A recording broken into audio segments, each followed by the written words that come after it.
तो फिर आज हमारा कंप्यूटर का एक नया वीडियो है।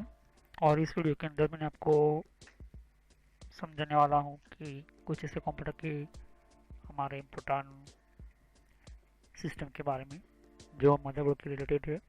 तो कंप्यूटर की सीरीज़ के अंदर मैंने आपको बहुत ही हार्डवेयर की सीरीज़ के अंदर समझाया है कितने टाइप के कंप्यूटर होते हैं यहाँ पर, और कंप्यूटर का क्यों यूज़ होता है, किस तरह से होता है यूज़। ओके, हार्डवेयर क्या होता है, सॉफ्टवेयर क्या होता है, मैंने आपको समझाया था। बेसिक कंप्यूटर पार्ट्स, कौन से पार्ट्स होते हैं यहाँ पर, कौन से डिवाइसेस होती है, और कितने टाइप के यहाँ पर डिवाइसेस होती है। तो हार्डवेयर के पार्ट्स कौन कौन से होते हैं यहाँ पर, माउस, कीबोर्ड, मॉनिटर और सीपीयू के बाद हमारा मदरबोर्ड हम पढ़ाने जा रहे हैं यहाँ पर। ओके, तो जैसे कि अगर आप ध्यान से देखोगे कि हमारा कोई भी सिस्टम हो, कोई भी टेक्नोलॉजी हो, हमने पिछले वीडियो में समझा था कि हमारे सीपीयू की सिस्टम हमारे कंप्यूटर के चिप के ऊपर बहुत ही ज़्यादातर फोकस किया गया है आज के टाइम के जो 2006 10 के बाद। ओके, 2010 और 12 के बाद बहुत ही ज़्यादा उनको फोकस किया गया उनके ऊपर, और अच्छी तरह से इनको बनाया गया। तो जैसे कि यहाँ पर कुछ इम्पोर्टेंट जो हमारे मॉडर्न टाइप के मदरबोर्ड होते हैं, उनको और अच्छी तरह से बनाया गया और अच्छी तरह से स्पेसिफिक पावरफुल सिस्टम के अंदर सेटअप किया गया, मतलब हमारा और इंक्रीज़ किया गया, उनको अपडेट किया गया। कौन कौन सी चेंजिंग की गई वो आप पिछली वीडियो में जाकर देख सकते हो यहाँ पर। ओके, तो अभी जो हम पढ़ने वाले हैं मदरबोर्ड फॉर्म फैक्टर के बारे में। मदरबोर्ड फॉर्म फैक्टर क्या होता है, किस तरह से इसको फॉर्म फैक्टर कहा गया है यहाँ पर, और बेसिकली ये टॉपिक क्या है। ओके, तो मैं आपको आज के टाइम के अंदर यही समझाने वाला हूँ। चलो हम वीडियो को स्टार्ट करते हैं।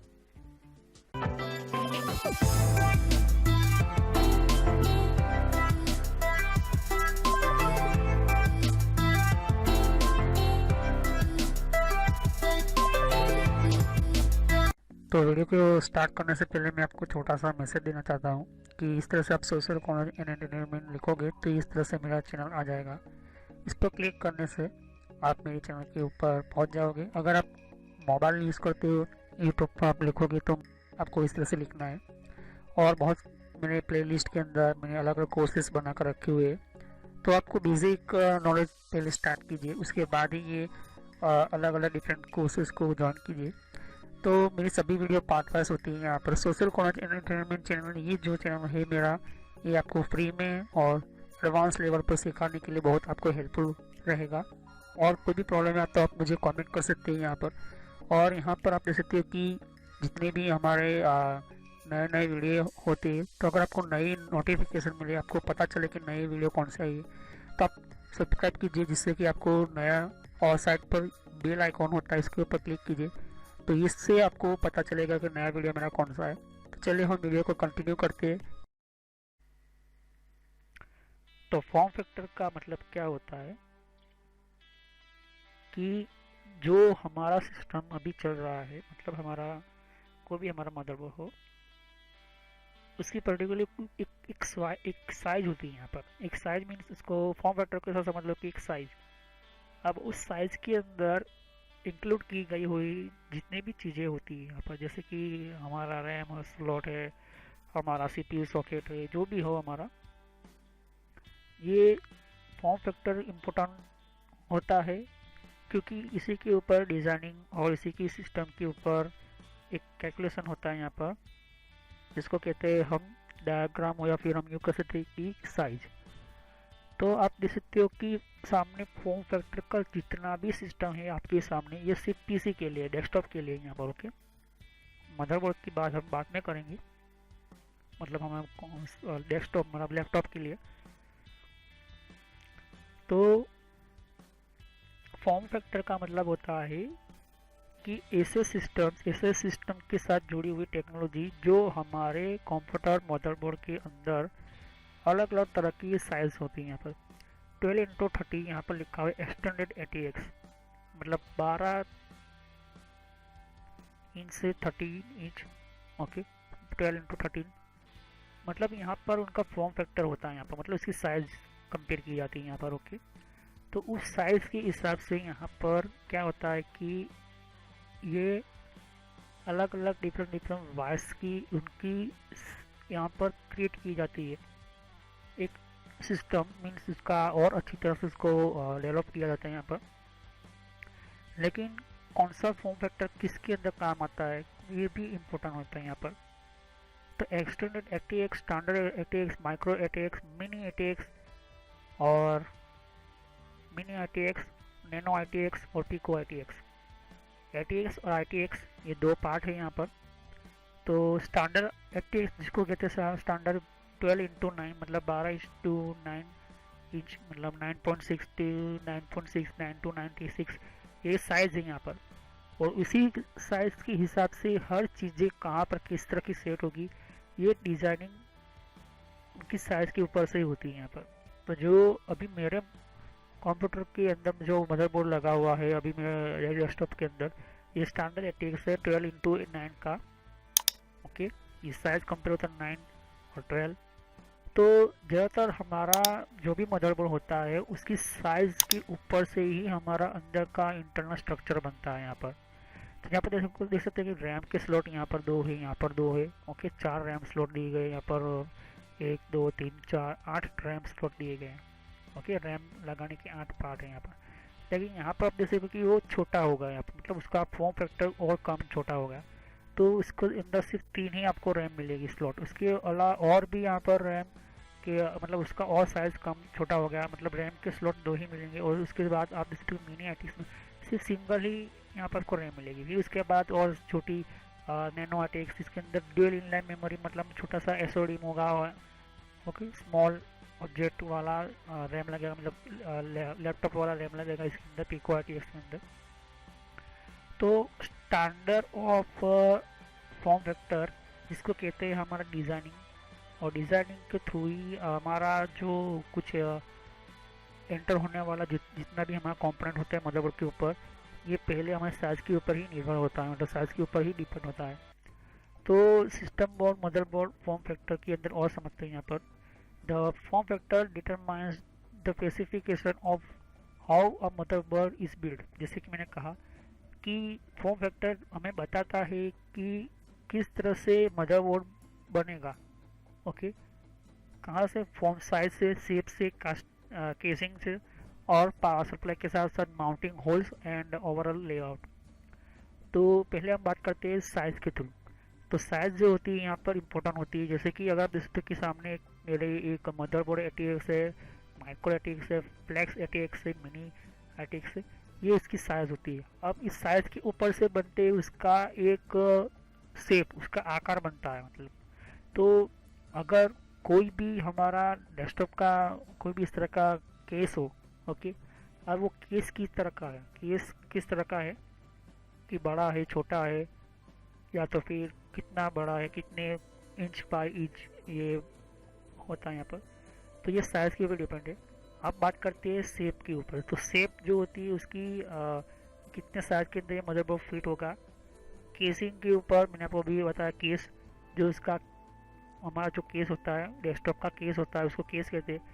उस केस के अंदर कितने टाइप की जो जगह होती है उस जगह के अनुसार हमें मदरबोर्ड सेलेक्ट करना है। पावर सप्लाई और माउंटिंग होल्स, तो पावर सप्लाई का भी एक जगह रहे, उसके साथ हमारा मदरबोर्ड भी फिट अच्छी तरह से रहे। मतलब पावर सप्लाई का भी जगह और ज़्यादातर प्रॉब्लम में ना आए, उसका भी साइज़ कंप्लीट रहे, उसका भी जगह कंप्लीट रहे और अच्छी तरह से हो। और माउंटिंग होल्स कहते हैं यहाँ पर।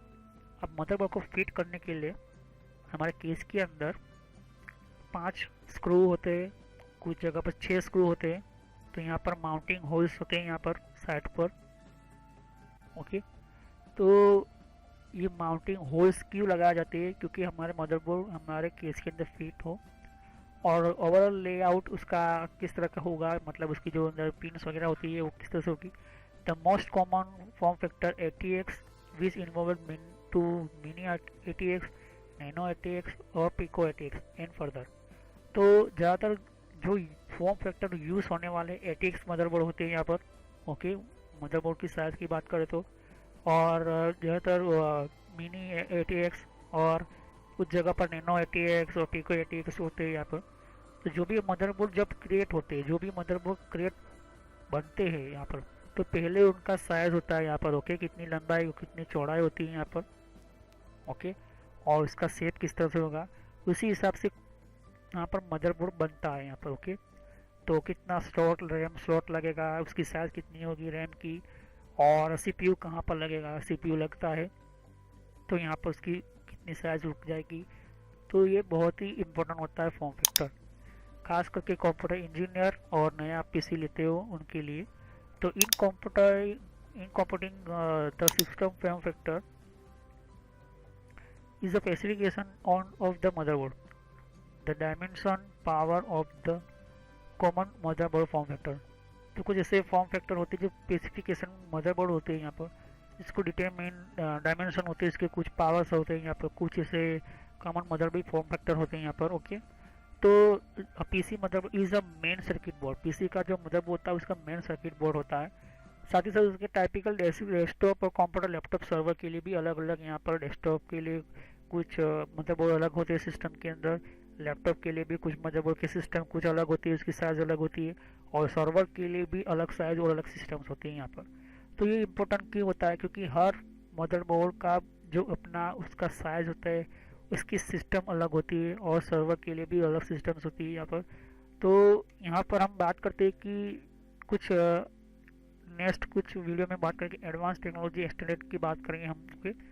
तो अभी आपको पता चल गया होगा कि फॉर्म फैक्टर क्या होता है, कि जो हमारे कुछ जितने भी हमारे हमारे साथ हार्डवेयर जो होते हैं कंप्यूटर के अंदर, तो यहाँ पर एडवांस टेक्नोलॉजी स्टैंडर्ड की बात करें तो एडवांस टेक्नोलॉजी का जो स्टैंडर्ड सिस्टम होता है मदरबोर्ड पावर सप्लाई के लिए कॉन्फ़िगर किया था, स्पेसिफिकली डेवलपमेंट बाय इंटेल 1995 के अंदर हुआ था। उसको इम्प्रूव किया गया था ऑन प्रीवियसली लाइक एक डर डिज़ाइन के लिए, ओके।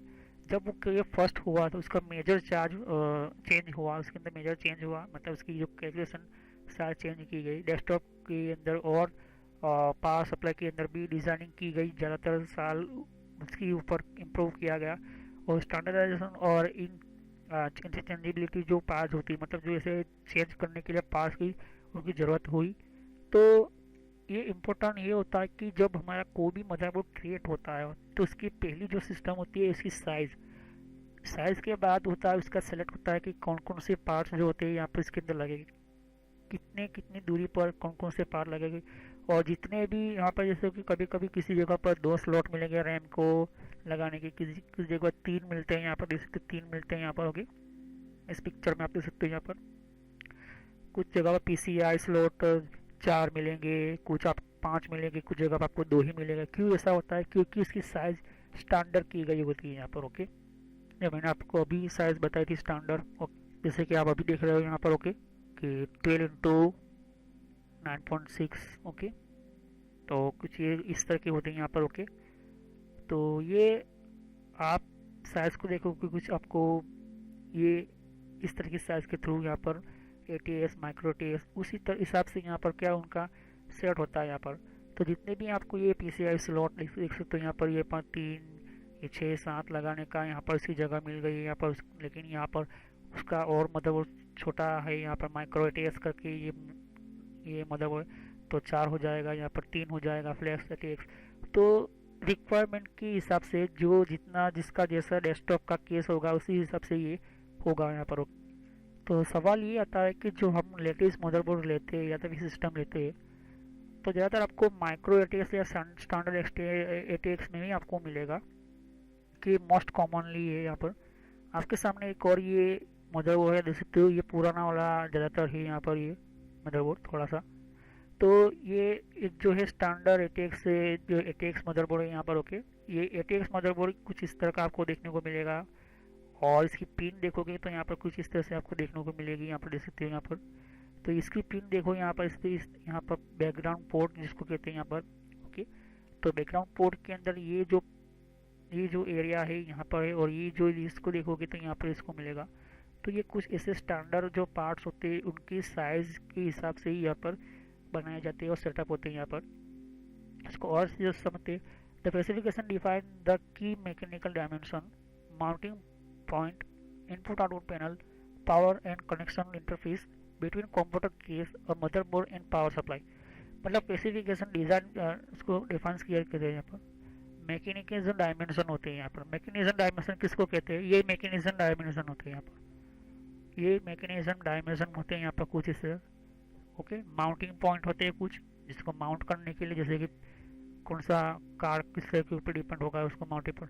इनपुट आउटपुट पैनल होते हैं यहाँ पर। ओके, कुछ इनपुट आउटपुट पैनल होते हैं यहाँ पर। कनेक्टर होते हैं कुछ इंटरफेस के लिए, कंप्यूटर के केस के साथ ज्वाइन करने के लिए। ओके, और पावर सप्लाई भी किस तरह से सेटअप होगा, पावर सप्लाई का किस तरह से सेटअप जो होता है यहाँ पर मदरबोर्ड के साथ। तो कुछ इस तरह से आपको देख सकते हो आप यहाँ पर।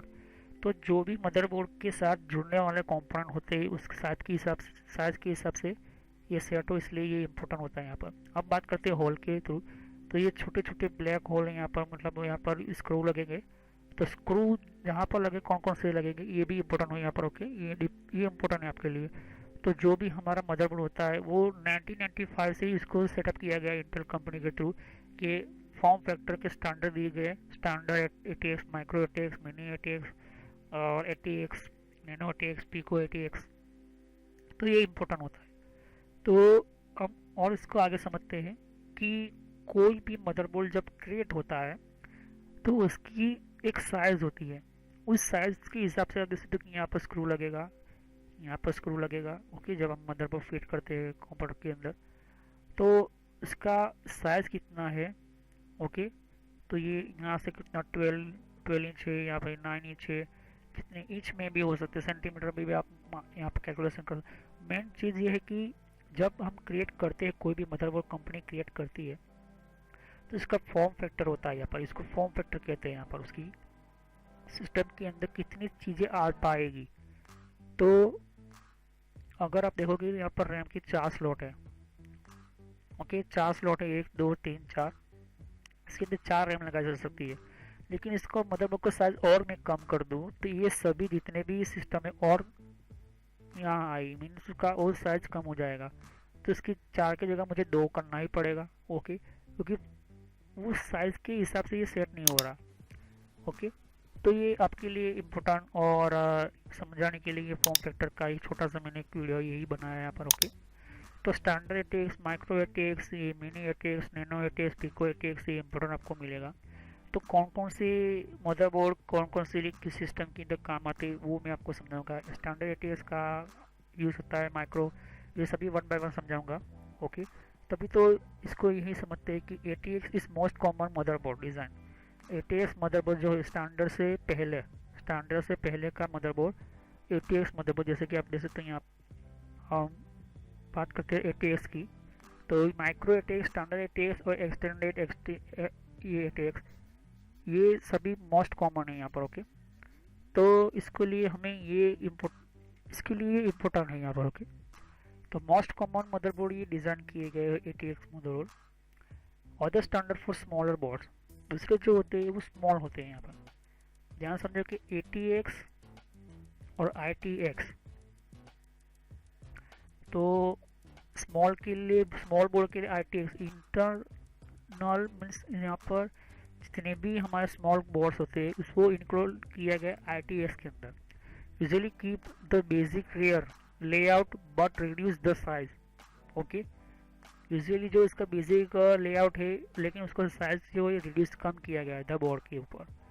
And the number of external slot, okay, number of external slot के ऊपर सेटअप किया गया। डायमेंशन जो उसका जो फुल साइज जो ATX का आप देख सकते हैं सामने कि 12 इंच टू 9.6, मतलब उसका जो डायमीटर जो है, मतलब उसका जो साइज है 305 mm टू 244 है यहाँ पर। ओके, तो 244 mm का है ATX का जो साइज का पूरा calculation system, which allow many ATX chassis to also accept micro ATX board. Okay, तो ATX तो है लेकिन उसका क्लासिक जो एक्सेप्ट जो माइक्रो ATX जो बोर्ड होता है यहाँ पर। The official ATX specification release by Intel in 1995, जब ऑफिशियल जो साइज उसका रिलीज किया गया 1995 के अंदर, यही इसका मेन साइज है and have been revise number times since. Okay, तो नंबर साइज सेटअप किया गया। The most recent ATX motherboard specification is version 2.2। Okay, तो उसका जो दूसरा वर्जन आया मोस्ट रिसेंट, अभी जैसे देखिए most recent ATX 12V, okay. Power सवर यूनिट स्पेसिफिकेशन, इसको 2.4 बोलते हैं। रिलीज एप्लीकेशन 2013 के अंदर, 2013 के अंदर आया, जिसको एक्सटेंडेड ATX कहते हैं यहाँ पर उसको। वो इससे भी बड़ा वर्जन आ, इससे भी बड़ा साइज का मदरबोर्ड आता है यहाँ पर, और इसका डायमेंशन है 12x13 इंच डायमेंशन है यहाँ पर, ओके। तो एडवांटेज इसका ये हुआ कि ATX मदरबोर्ड के ड्यूअल सॉकेट के ऊपर सपोर्ट करता है यहाँ पर, मतलब और ड्यूअल सॉकेट के ऊपर आप लगा सकते, मतलब और इसके ऊपर सॉकेट की रेंज बढ़ गई यहाँ पर, ओके। जैसे कि आप देख सकते हैं कि अभी ये एक्सटेंडेड एक्सटेंडेड ATX के ये ड्यूअल सॉकेट यहाँ पर एम्बेडेड होगा यहाँ पर, ओके ओके। और यहाँ पर इसका साइज बढ़ने के कारण उसका जो बोर्ड जो सिस्टम का जो है, इसके ऊपर रैम का भी स्लॉट ज़्यादा आने लगे यहाँ पर, ओके। तो ये मेजर मीन्स इसका कैलकुलेशन है साइज़ का, ये इम्पोर्टेंट होता है हर कंप्यूटर के अंदर। ये एक ऐसा साइज़ के थ्रू ही हमारा काम करने वाला हमारा जो इम्पोर्टेंट होता है। तो कोई भी हमारा मदरबोर्ड हो, चाहे वो ATX हो या स्टैंडर्ड हो या स्टैंडर्ड हो या ATX हो, वो हमारे केस के ऊपर काम करता है, मतलब केस की साइज़ के अनुसार हमें मदरबोर्ड लेना चाहिए, समझना चाहिए। तो ज़्यादातर ATX ही चलते हैं यहाँ पर। देख सकते हो कि ये हमारा CPU का मेन ये सिस्टम है। जब आप CPU खोलोगे तो उसके साइज़ के अंदर जो ऊपर जो कितनी साइज़ के अंदर वो बोर्ड है यहाँ पर, और मैं समझाता हूँ आपको आगे। तो आपके सामने देख सकते कि ये स्टैंडर्ड ATX है, ओके। क्योंकि इसके साइज़ के अंदर देखो कि मदरबोर्ड की कितनी जगह है यहाँ पर, तो मदरबोर्ड ये पूरा फिट हो चुका है यहाँ पर। अब इसमें इससे मैं ज़्यादा साइज़ का लेने जाऊँगा तो वो सेटअप ठीक तरह से नहीं हो पाएगा, क्योंकि यहाँ पर मेन प्रॉब्लम ये आ जाएगी कि का तो मुझे इसको निकाल देना पड़ेगा, जो पॉसिबल ही नहीं है, क्योंकि ये पावर सप्लाई है यहाँ पर, ओके। ये हमारे SATA केबल्स वगैरह है यहाँ पर, पावर कनेक्टर है यहाँ पर, कुछ हार्ड डिस्क ड्राइव है, क्योंकि हार्ड डिस्क तो अंदर रखनी ही पड़ेगी, क्योंकि ये इंटरनल हार्ड डिस्क है यहाँ पर, ओके। SATA हार्ड डिस्क है यहाँ पर। तो इसके वजह से हमें साइज़ के अनुसार हमें मदरबोर्ड लेना चाहिए होता है यहाँ पर। तो एक्सटेंडेड या स्टैंडर्ड ये दो तो चलते ही यहाँ पर मोस्ट कॉमनली, ओके। तो ये इम्पोर्टेंट होता है यहाँ पर, ओके। तो ये जो है हमारा फ़ैन है यहाँ पर, ये नॉर्थ ब्रिज का, ये साउथ ब्रिज का, ये हमारा चिप है। तो बात ये आती है कि कोई भी हमारा सिस्टम का मदरबोर्ड लेते हैं हम, तो इसकी साइज़ इम्पोर्टेंट होती है कि उस साइज़ के हिसाब से ये हमारा सिस्टम ऐड होगा या नहीं। अब बात करते हैं इसके बैक साइड सिस्टम के अंदर, जो हमारा CPU केस होता है, मैंने कहा ये CPU केस होता है हमारा, ओके। तो इसके बैक साइड के अंदर जो पिन्स होती है उसकी हमें कोई फिक्र नहीं होती, क्योंकि यहाँ पर उसके पहले से इसके ऊपर एक प्लेट आती है बैक साइड पोर्ट की। तो आप देखोगे कि यहाँ पर हमारा पावर सप्लाई का फैन लगता है यहाँ पर, वो तो पावर सप्लाई जैसे ही लगाओगे आप जैसे पता चल जाएगा। पावर कनेक्टर होता है, PS2 पिन होती है यहाँ पर, जैसे ही मैंने कहा था। ये हमारा स्क्रू लगे हुए होते हैं यहाँ पर, ओके। और पैरेलल पोर्ट होता है यहाँ पर। ये CPU केस फैन होता है, जिसको कूलिंग फैन कहते हैं। दो फैन यहाँ पर, तीन फैन होते हैं। एक तो मदरबोर्ड के ऊपर होता है, जैसे कि अभी बताता हूँ आपको। तो मदरबोर्ड के ऊपर होता है फैन। दूसरा अंदर की गर्मी जो होती है वो बाहर निकालने के लिए ये दूसरा फैन होता है। ये CPU को ठंडा करने का फैन होता है। ये अंदर की गर्मी बाहर निकालने के लिए ये दूसरा फैन होता है। तीसरा फैन होता है हमारे हमारे पावर सप्लाई के अंदर, ओके, जो कंप्यूटर को पावर देता है वो, ओके। फिर इसके बाद आप VGA पोर्ट देख सकते हो यहाँ पर, ओके। VGA पोर्ट यहाँ पर हमारा मॉनिटर लगता है। इन सभी को मैं डिस्कस करूँगा वन बाय वन, ओके। अभी तो मैं आपको समझा रहा हूँ। USB पोर्ट होते हैं यहाँ पर, आपको USB पोर्ट मिल जाएंगे, USB 2.0 यहाँ पर। और 10 Mbps की इथरनेट जो RJ45 होता है यहाँ पर। और नॉर्मली जो हमारा माइक्रोफोन के लिए, और कुछ हमारा ये जो देख सकते हैं कि हमारा ऑडियो जैक जो हमारा स्पीकर के लिए होता है। और लाइन इन जैक, जहाँ पर हमारा जो डेटा, मतलब हमारा जो कोई भी साउंड है वो हम रिकॉर्ड करना चाहते हैं यहाँ से हम कर सकते हैं यहाँ पर, ओके। फिर यहाँ पर सिक्योरिटी लॉक सर्विस पोर्ट होते हैं यहाँ पर, जहाँ पर हम कुछ ऐसा ताला लगा सकते हैं यहाँ पर। और एक्सटेंशन स्लॉट लगाने के लिए यहाँ पर ये सिस्टम होते हैं यहाँ पर। नीचे देख सकते हो कि कुछ एक्सटेंशन लगाए हुए, मॉडर्न पोर्ट लगाए हुए यहाँ पर, ओके। तो कहने का मतलब ये है कि जो भी हमारा CPU लगता है, जो भी हमारा मदरबोर्ड लगता है, उस हिसाब से हमारा साइज़ इम्पोर्टेंट होता है यहाँ पर, ओके। तो मदरबोर्ड जैसे आप देख सकते हो कि ये जो पिन है कुछ इस तरह से आपको मिलता है यहाँ पर, कुछ इस तरह से पैरेलल पोर्ट वीजीए पोर्ट वगैरह भी मिलती है। तो मदरबोर्ड सीधा इस तरह से होता है यहाँ पर हमारे कंप्यूटर के अंदर। तो जितना भी हमारा जो इम्पोर्टेंट हमारा डेटा जो होते हैं वो ATX अलाउ करता है हर एक मदरबोर्ड के मैन्युफैक्चर के ऊपर कि कौन सा पोर्ट किस तरह से ऊपर रिफ्लेक्ट करेगा यहाँ पर एरिया के अंदर, और किस तरह से अरेंजमेंट होगा हमारे CPU के अंदर। तो जो भी हमारी बैक साइड के अंदर जितने भी यहाँ पर जैसे की होती है यहाँ पर, वो इस तरह से हमारा सेटअप करने के लिए उसके पीछे प्लेट होती है यहाँ पर, ओके, फॉर्म फैक्टर की। जब भी आप नया कोई मदरबोर्ड लोगे तो इसके पास ये चीज़ आएगी यहाँ पर, ओके। तो इसके अंदर हमें कोई दिक्कत नहीं होती यहाँ पर, ओके। तो a number of general pattern depending on what ports और the motherboard offers have been followed by most manufacturer. तो ज़्यादातर जो मैन्युफैक्चर कंपनी जो मदरबोर्ड बनाने वाली होती है उनके मदरबोर्ड के पोर्ट अलग अलग होते हैं। मैंने जैसे कहा कि PS2 पोर्ट अभी इस मदरबोर्ड के अंदर एक ही देखने को मिलेगा, लेकिन कुछ मदरबोर्ड के अंदर 2 पोर्ट आएंगे, कुछ मदरबोर्ड के अंदर आपको 2 ही आपको USB पोर्ट मिलेंगे 2.0 के, और USB 3.0 के 2 ही पोर्ट मिलेंगे। लेकिन यहाँ पर देखो कि 1 2 3 4 5 6 7 8 पोर्ट दिए गए हैं यहाँ पर देख सकते कि, और आपको ये कुछ एक्स्ट्रा जो ऑडियो जैक मिलते हैं यहाँ पर, ओके। लेकिन यहाँ पर सिर्फ कुछ जगह पर 3 ही मिलेंगे। तो ये जो प्लेट होती है वो पोर्ट को ढकने के लिए होती है, ओके। और सभी की अलग अलग डिजाइनिंग मदरबोर्ड की होती है, तो फिर यहाँ पर प्लेट भी उनकी तरफ से ही मिलती है यहाँ पर।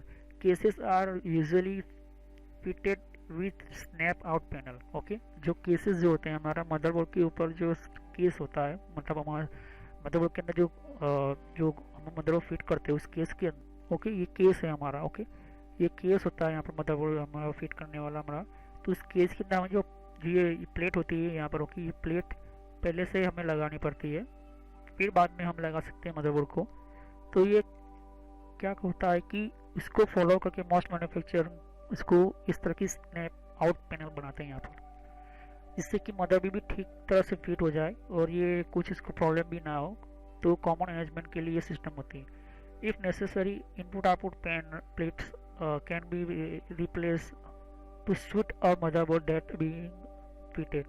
तो ये ज़रूरी है क्योंकि कुछ इनपुट आउटपुट जो पिन्स होती है यहाँ पर, ये आप रिप्लेस तो कर सकते हैं, लेकिन वो किस तरह से होगा, फिट होना चाहिए, ओके। तो ये प्लेट ही फिट करती है यहाँ पर, ओके। और ये एक तरह का कवर होता है बैक साइड का यहाँ पर मदरबोर्ड की, जो पीछे हमारे कंप्यूटर के जो पीछे केस होता है उसके पीछे पिन जो हम लगाते हैं वो। तो input output plates are usually include with motherboards not designed for the particular computer, okay. तो ये कंप्यूटर के लिए जो नॉट डिज़ाइन किए पर्टिकुलर कंप्यूटर के लिए नहीं, ये सिर्फ मदरबोर्ड के साथ ही उसको डिज़ाइन किए गए यहाँ पर, ओके। और the computer will be operate correctly without plate fitted. तो आप कंप्यूटर ऑपरेट भी कर सकते हो इसको बिना लगाए, लेकिन मैं कहूँगा कि इसको लगाना ज़रूरी है, ओके, क्योंकि कभी कभी कोई प्रॉब्लम ना हो, इसलिए आप प्लेट लगा कर ही मदरबोर्ड को फिट कीजिए और कंप्यूटर को फिट करिए। Also there are will be open gaps in case the may compromise EMI RFI screening and allow increased drift and random pouring bodies। मतलब कभी कभी कुछ ऐसी गैप्स होती है जो हमारे मदरबोर्ड के अंदर जो रोकने के लिए ये प्लेट फिट की जाए, फिर प्लेट को फिट की जाती है यहाँ पर, ओके। और उस गैप को कभी कभी कोई कॉम्प्रोमाइज़ करने की कोशिश करे तो हम इसको रैंडमली देख सकते हैं, यहाँ पर चेक कर सकते हैं। कुछ हमारे मदरबोर्ड के साथ छेड़खानी भी की जाती है यहाँ पर, ओके। और panels where be made that allowed fitting AT motherboard and in ATX case, okay. तो कुछ ऐसे हमारे मदरबोर्ड जो अलाउ करते हैं यहाँ पर, कुछ ऐसे ATX केस के अंदर कुछ ATX मदरबोर्ड जो है वो इंटीग्रेटेड आउटपुट इनपुट प्लेट के ऊपर भी काम होते हैं यहाँ पर, इसके लिए इम्पोर्टेंट होता है यहाँ पर। तो हम शुरुआत करेंगे माइक्रो ATX के थ्रू, ओके, नेक्स्ट वीडियो के अंदर। तो आपको इतना पता चल गया होगा कि जो हमारे मदरबोर्ड का जो बोर्ड होता है वो स्टैंडर्ड ATX के साथ यहाँ पर जितने भी हमारी प्लेट्स होती है हम इसको लगाना भी ज़रूरत है यहाँ पर, ओके। तो ये मैं समझाऊंगा 1 बाय 1 करके, ओके। अभी तो वीडियो बहुत ही लंबा हो चुका है यहाँ पर। तो यहाँ पर हमारा पावर प्लग लगेगा, यहाँ पर आपका PS2 माउस और कीबोर्ड लगेगा, आपका पैरेलल पोर्ट होगा, यहाँ पर आपका USB 2.0, यहाँ पर USB आपकी पेन ड्राइव लग सकती है, यहाँ पर आप USB पेन ड्राइव लगा सकते हो यहाँ पर। ओके, USB पेन ड्राइव लगाने के बाद आपका यहाँ पर स्पीकर है, तो स्पीकर का पिन लगाना पड़ेगा। माइक के लिए यहाँ पर पिन लगाना पड़ेगा, और यहाँ पर आपका मॉनिटर का पिन लगेगा। ओके, और कुछ भी आपको कोई प्रॉब्लम हो तो आप मुझे कमेंट कर सकते हो। ओके, तो हम नेक्स्ट वीडियो में कंटिन्यू करेंगे माइक्रो ATX के थ्रू, सिस्टम के थ्रू। ओके, तो माइक्रो ATX क्या होता है और वो स्टैंडर्ड किस तरह से होता है, तो वन बाय वन हम समझेंगे। तो thanks for watching my video. Have nice day. ये वीडियो बहुत ही काफ़ी लंबा हो चुका है, अब नेक्स्ट वीडियो में कंटिन्यू करेंगे। ओके, तो thanks for watching my video. Have nice day. मेरे चैनल को सब्सक्राइब कीजिए, लाइक कीजिए और बेल आइकन पर क्लिक करना ना भूलें, वरना आपको यूट्यूब की तरफ से मेरी कोई भी नई नोटिफिकेशन आपको नहीं भेजी जाएगी। तो thanks for watching my video. Have nice day. हम नेक्स्ट वीडियो में कंटिन्यू करेंगे माइक्रो ATX सब्जेक्ट के ऊपर से। तो thanks for watching my video. Have nice day. तो फ्रेंड्स, वीडियो पूरा होने के बाद भी मैं एक छोटा सा मैसेज देना चाहता हूँ। यहाँ पर देख सकते हो कि बहुत आपको नए नए वीडियो आते हैं, तो यहाँ पर सब्सक्राइब पर क्लिक कीजिए, और सब्सक्राइब पर क्लिक करने से और बेल आइकन पर भी क्लिक करना होगा आपको। इससे क्या होता है कि आपको नोटिफिकेशन मिलती है, मतलब एक मेरा मैसेज मिलता है कि कौन सा नया वीडियो अपलोड होता है।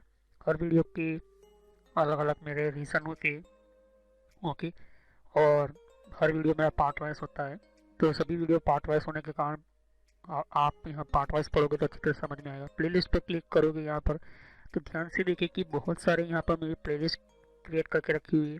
तो किस तरह से आपको, आप नए कंप्यूटर में हैं तो आप बेसिक स्टार्टिंग यूज़र, ये जो है प्लेलिस्ट, वहाँ से शुरुआत कीजिए, जिससे कि आपको और अच्छी तरह से समझ में आए। अगर आप नए नए कंप्यूटर में यूज़र हो तो नए कंप्यूटर के यूज़र के अंदर आपको ये पहले ये वीडियो देखिए।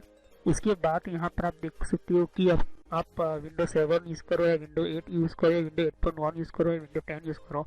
ये बेसिक स्टार्टिंग जो यूज़र्स होते हैं बेसिक के लिए होते हैं। उसके बाद आपको माइक्रोसॉफ्ट का ये जो वीडियो होता है ये बेसिक स्टार्टिंग यूज़र्स के लिए, यहाँ पर MS ऑफिस का भी ये मैंने प्लेलिस्ट बनाकर रखा हुआ है। तो माइक्रोसॉफ्ट जो बेसिक कंप्यूटर लोगों को पढ़ाने वाला होता है, यहाँ पर लोग कंप्यूटर का बहुत ही यूज़ होने वाला होता है, इसके लिए होता है। अब उसके बाद पढ़ने के बाद सॉफ्टवेयर पढ़िए, सॉफ्टवेयर की प्लेलिस्ट अलग अलग मैंने बना कर रखी है। साथ ही मैंने कंप्यूटर हार्डवेयर का भी मैंने वीडियो बना कर रखा हुआ है, कंप्यूटर हार्डवेयर का भी मैंने बना कर रखा है यहाँ पर अलग से प्लेलिस्ट। तो यहाँ पर देख सकते हैं कि सॉफ्टवेयर जो है, यहाँ पर सॉफ्टवेयर का भी मैंने अलग से प्लेलिस्ट बना कर रखा हुआ है। तो पहले आप बेसिक से शुरुआत कीजिए। तो बेसिक में माइक्रोसॉफ्ट का किस तरह से कितने टाइप की सॉफ्टवेयर होती है उसकी भी मैंने यहाँ पर वीडियो बनाकर रखी हुई है, वो प्लेलिस्ट बनाकर रखी हुई है यहाँ पर। ओके, और यहाँ पर फिर वेबसाइट को किस तरह से यूज़ करना, जैसे कि वेबसाइट कौन कौन सी होती है, ईमेल की कितने टाइप की सेटिंग्स होती है, ईमेल कौन कौन सी होती है, फेसबुक क्या होता है। तो ये जो मिक्स में है, लेकिन अगर आप चाहते हो कि अलग अलग कैटेगरी वाइज, तो आपको यहाँ पर फेसबुक की अलग प्लेलिस्ट मिल जाएगी, जीमेल की अलग से प्लेलिस्ट मिल जाएगी। तो फेसबुक लोग इस्तेमाल करें फिर भी उनके फेसबुक अकाउंट हैक होते। और कंट्रोल पैनल भी, ये भी बहुत बड़ा इम्पोर्टेंट टॉपिक है। कंट्रोल पैनल का ये भी बहुत ही इम्पोर्टेंट सिस्टम है। अगर आप ये कंट्रोल पैनल नहीं पढ़ते हो तो आपका 50% कंप्यूटर जो 50% जो कंप्यूटर का जो पूरा कंट्रोल होता है वो कंट्रोल पैनल के अंदर ही होता है। तो ये कंट्रोल पैनल आप पढ़े, वो सभी वीडियो पार्ट वाइज ही है। और यहाँ पर आप देख सकते हो कि और भी बहुत कुछ प्लेलिस्ट आपको मिलेगी। तो पहले आप बेसिक से शुरुआत कीजिए, बेसिक माइक्रोसॉफ्ट से, फिर उसके बाद आप हार्डवेयर पढ़े। और ये जो मैंने अभी प्लेलिस्ट अभी ओपन कर रही है यहाँ पर हो रही है, यहाँ पर ये जो है नेटवर्क का वीडियो है, ये नेटवर्क के सभी प्लेलिस्ट है। तो अगर आप कंप्यूटर के फील्ड में कंप्यूटर हार्डवेयर अच्छी तरह से पढ़ चुके हो, कंप्यूटर हार्डवेयर पढ़ने के बाद आप नेटवर्क में जाना चाहते हो, तो आप नेटवर्क में जाइए और नेटवर्क की बारे में पढ़े कि हमारा कंप्यूटर का इंटरनेट नेटवर्क किस तरह से चलता है। फिर इसके बाद यहाँ पर कंप्यूटर हार्डवेयर देख सकते हो कि मैंने कहा कि ये कंप्यूटर हार्डवेयर का वीडियो है। तो नेटवर्क पढ़ने से पहले कंप्यूटर हार्डवेयर कंप्लीट आपको समझ में होना चाहिए, आपको समझना होता है। यहाँ पर कंप्यूटर हार्डवेयर के बिना आप इस तरह से कोई भी स्टार्ट नहीं कर सकते हो। तो सभी वीडियो मेरे कोर्स जो होते हैं फ्री में है, बाहर आपको पे करना पड़ता है, पैसे देना पड़ता है, लेकिन यहाँ पर फ्री में है। तो चलिए हम नेक्स्ट वीडियो में मिलते हैं।